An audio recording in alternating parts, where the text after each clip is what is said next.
श्री सीतारामचंद्राभ्याम नमः। श्रीमद् वाल्मीकि रामायण किष्किंधा कांड छठा सर्ग।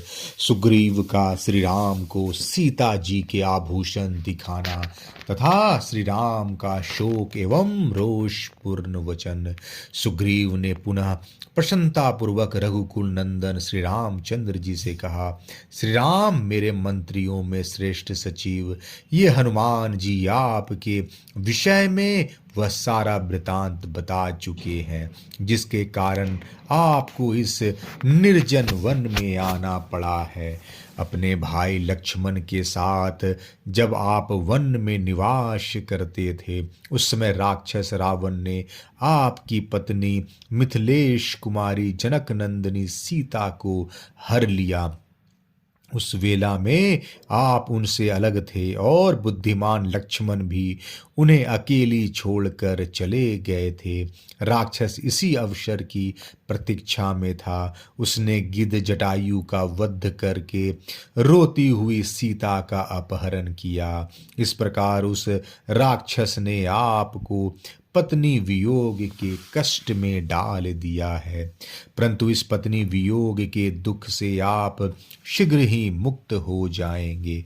मैं राक्षस द्वारा हरी गई वेदवाणी के समान आपकी पत्नी को वापस ला दूंगा।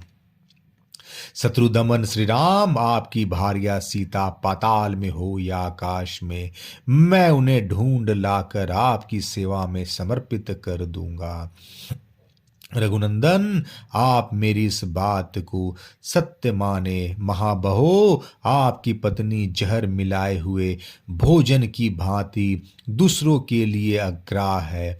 इंद्र सहित संपूर्ण देवता और असुर भी उन्हें पचा नहीं सकते। आप शोक त्याग दीजिए, मैं आपकी प्राण वल्लभा को अवश्य ला दूंगा। एक दिन मैंने देखा भयंकर कर्म करने वाला कोई राक्षस किसी स्त्री को लिए जा रहा है। मैं अनुमान से समझता हूँ वे मिथिलेश कुमारी सीता ही रही होगी। इसमें संशय नहीं है, क्योंकि वे टूटे हुए स्वर में हा राम हा लक्ष्मण पुकारती हुई रो रही थी तथा रावण की गोद में नागराज की बधु नागिन की भांति छटपटाती हुई प्रकाशित हो रही थी। चार मंत्रियों सहित पांचवा मैं इस शैल शिखर पर बैठा हुआ था। मुझे देखकर देवी सीता ने अपनी चादर और कई सुंदर आभूषण ऊपर से गिराए। रघुनंदन ये सब वस्तुएं हम लोगों ने लेकर रख ली है। मैं अभी उन्हें लाता हूं, आप उन्हें पहचान सकते हैं। तब श्री राम ने यह प्रिय संवाद सुनाने वाले सुग्रीव से कहा, सखे शीघ्र ले आओ, क्यों विलंब करते हो। उनके ऐसा कहने पर सुग्रीव शीघ्र ही श्री रामचंद्र जी का प्रिय करने की इच्छा से पर्वत की एक गहन गुफा में गए और चादर तथा वे आभूषण लेकर निकल आए। बाहर आकर वानर राज ने लीजिए यह देखिए ऐसा कहकर श्री राम को वे सारे आभूषण दिखाए। उन वस्त्र और सुंदर आभूषणों को लेकर श्री रामचंद्र जी वहां से ढके हुए कुहासे से ढके हुए चंद्रमा की भांति आंसुओं से अवरुद्ध हो गए। सीता के स्नेहवश बहते हुए आंसुओं से उनका मुख और वक्षस्थल भीगने लगे। वे हा प्रिय ऐसा कहकर रोने लगे और धैर्य छोड़कर पृथ्वी पर गिर पड़े। उन उत्तम आभूषणों को बारंबार हृदय में लगाकर वे बिल में बैठे हुए रोष से भरे सर्प की भांति जोर जोर से सांसें लेने लगे। उनकी आंसुओं का वेग रुकता ही नहीं था।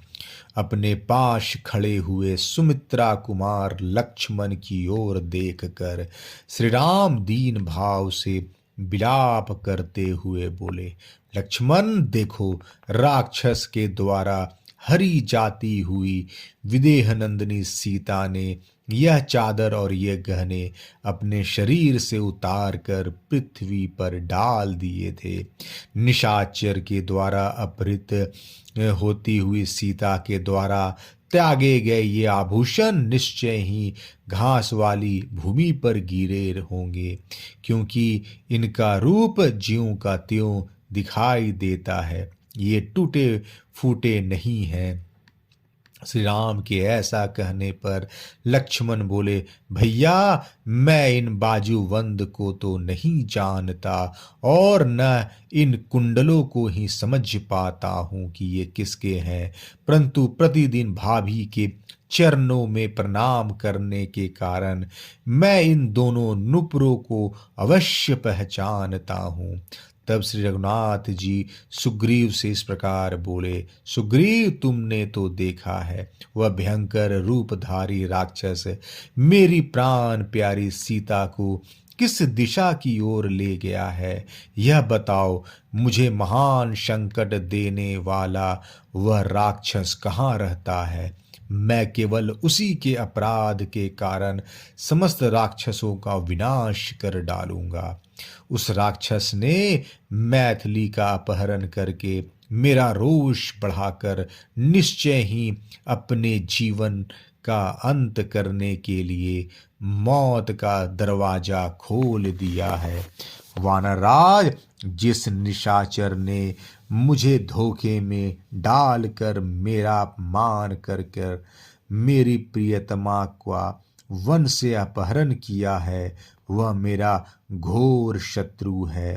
तुम उसका पता बताओ, मैं अभी उससे यमराज के पास पहुंचाता हूँ। किष्किंधा कांड छठा सर्ग समाप्त। जय श्री राम।